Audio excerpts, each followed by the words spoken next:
but that you keep her. But if she's demanding the supermax and won't go a cent under it, this becomes at least a conversation. So, realistically, why you would not keep Kelsey Mitchell? Why you would, she just made an All-W first team. She just made an All-WNBA first team, and that is a massive thing. That is massive. Like, there have been 2 Fever guards since Tamika Catchings to have made an All-W first team, and she's one of them. She is one of them. That right there is the conversation nobody in Indiana wants to have. Kelsey Mitchell just made All-WNBA first team. She's only the 2nd Fever guard since Tamika Catchings to earn that honor. She played until the wheels literally fell off in the playoffs against Connecticut. And now we're asking if the Fever should trade her? This isn't about what Kelsey Mitchell deserves. She's earned the right to stay in Indiana for the rest of her career if she wants. But the business side of basketball doesn't care about what anyone deserves. The Fever are staring down a salary cap crisis that could define Caitlin Clark's entire window in Indiana.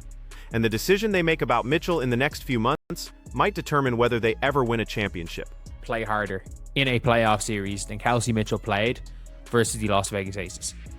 Like, that was one of those things where no matter what happens, if you are like, Kelsey Mitchell can do it, realistically can do whatever the fuck she wants in the city of Indiana for the rest of her life. Like, there is no world in which Kelsey Mitchell is anything other than an Indiana Fever legend after that. Like, that was for me just ridiculous. Another thing is that Caitlin Clark likes playing with her. Caitlin Clark is a big fan of playing with. Here's the problem. The Supermax and the regular max sound similar, but that $100,000 difference is massive when you're trying to build a contender. That's the gap between keeping a quality role player like Lexi Hull or losing her to another team. And with the new CBA coming, teams are going to have more flexibility, but they're also going to have more competition for talent. Caitlin Clark comes off her rookie deal in 2027. Aaliyah Boston comes off hers in 2026. If the Fever give Mitchell the Supermax now, they're locking themselves into a financial structure that might not leave room for the supporting cast those 2 superstars need. This is the Sophie's choice that small market teams face in every league. You can't keep everyone.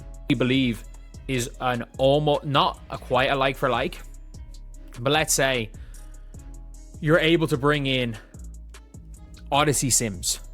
Imagine Odyssey Sims plays on a minimum. I think Odyssey Sims is Kelsey Mitchell light. And she's not as good as Kelsey Mitchell, but like, I think if she went and played with Caitlin, she could play the Kelsey Mitchell role.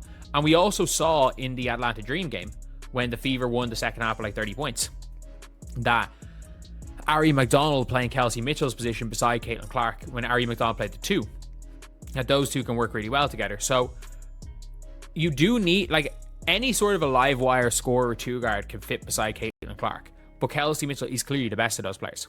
Let's talk about what makes this so complicated. Mitchell isn't just a good player having a career year. She's a legitimate elite scorer who can create her own shot in late clock situations. That's incredibly valuable. Teams that win championships need someone who can get a bucket when the play breaks down, when you're in the playoffs and the defense knows every set you're running. But here's where it gets tricky.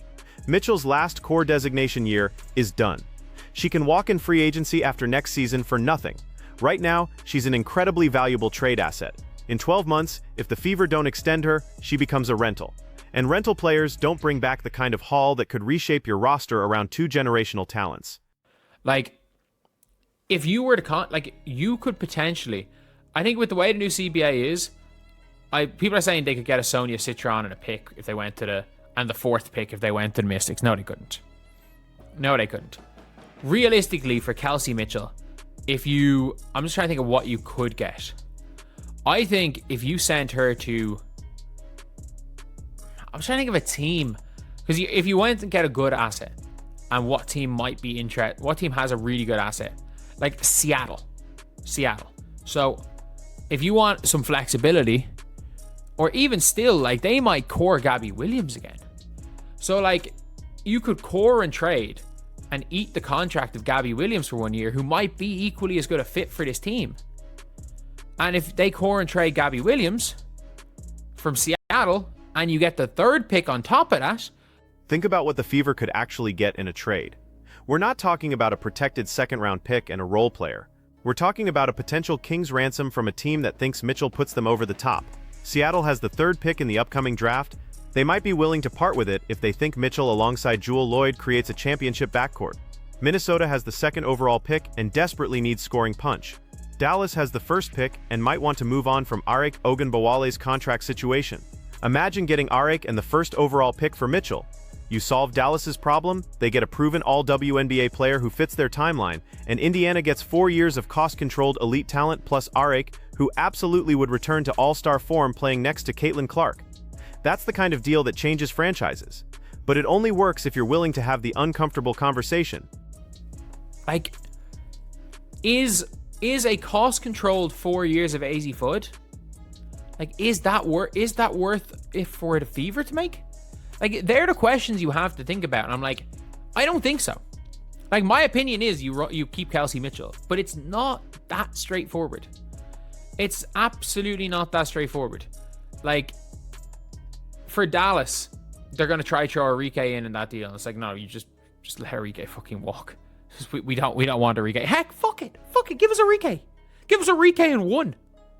Give us Enrique in 1.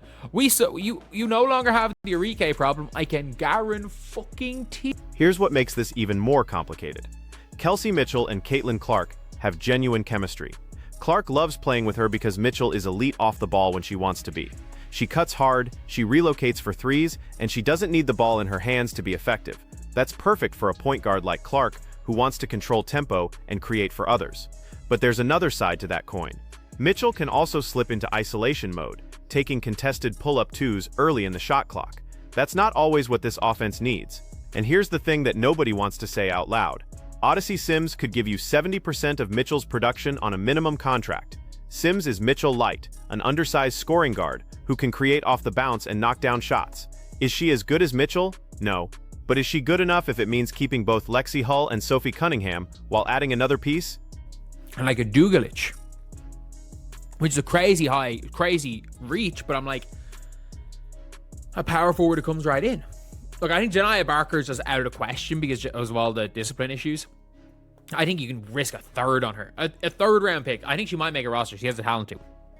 But like, you try look overseas to see what sort of athletic players are able to shoot the ball. And the best that I've seen at that role as a stretch forward, which I think would suit the Fever perfectly, because you can't afford Alana Smith, is, from what I saw, was when I watched Beck Allen at Fenerbahce.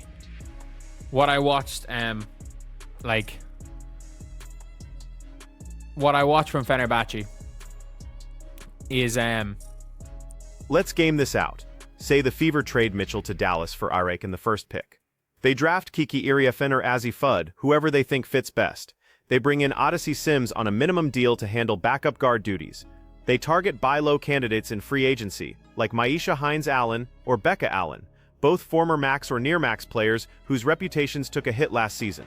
You could get both of them for reasonable money because their market value crashed. Now your starting 5 is Clark, Arik, Hull, Hines-Allen, and Boston.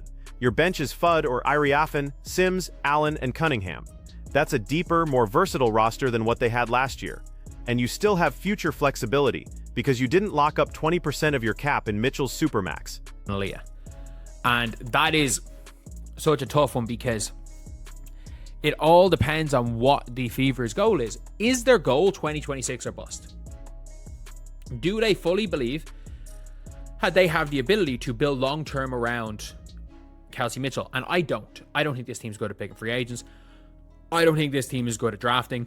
I don't think this coach wants to play young players. I don't think anything surrounding Caitlin Clark and Leah Boston is good enough to be a championship contender.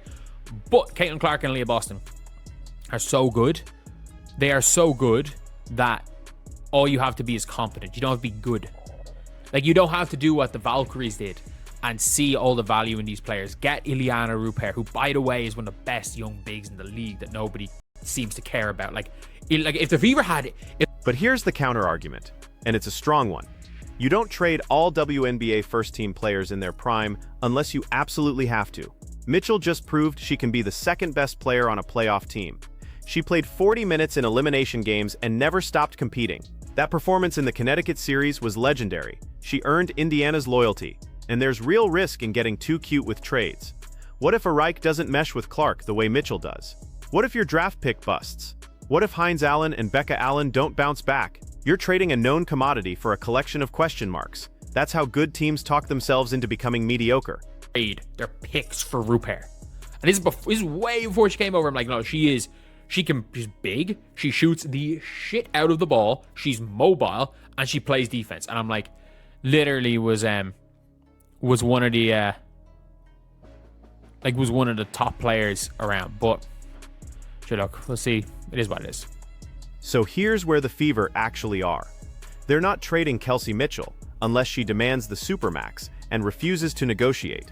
If she's willing to take the regular max, which is still a massive payday and well-deserved, then you keep her and figure out the rest. You get creative with the roster. You hope the new CBA gives you more room to maneuver. But if Mitchell's camp comes in and says it's Supermax or nothing, then you have to at least listen to offers. You have to explore what's out there, because the window with Caitlin Clark and Aaliyah Boston is too valuable to waste. Those two players are so good that all you need around them is competent. You don't need to be the Warriors building a super team. You just need to not screw it up. The Fever have been bad at roster construction for years. They've missed on draft picks. They've overpaid role players. They've made coaching hires that didn't work. But they finally have two foundational pieces that can cover up a lot of mistakes. The question is whether they're willing to make the hard decision that maximizes that window, even if it means moving on from a franchise legend before her time in Indiana naturally ends. This is going to come down to what Mitchell wants. If she prioritizes staying in Indiana and is willing to take slightly less than the absolute max to make the roster work, she'll retire a Fever legend and probably get her number in the rafters. If she decides she's earned every dollar of the Supermax and isn't budging, then the Fever have a real decision to make. Neither choice is wrong, but only one of them gives Indiana the flexibility to build a championship roster around Clark and Boston. The front office has to decide if they believe this team can win in 2026 with Mitchell on a Supermax.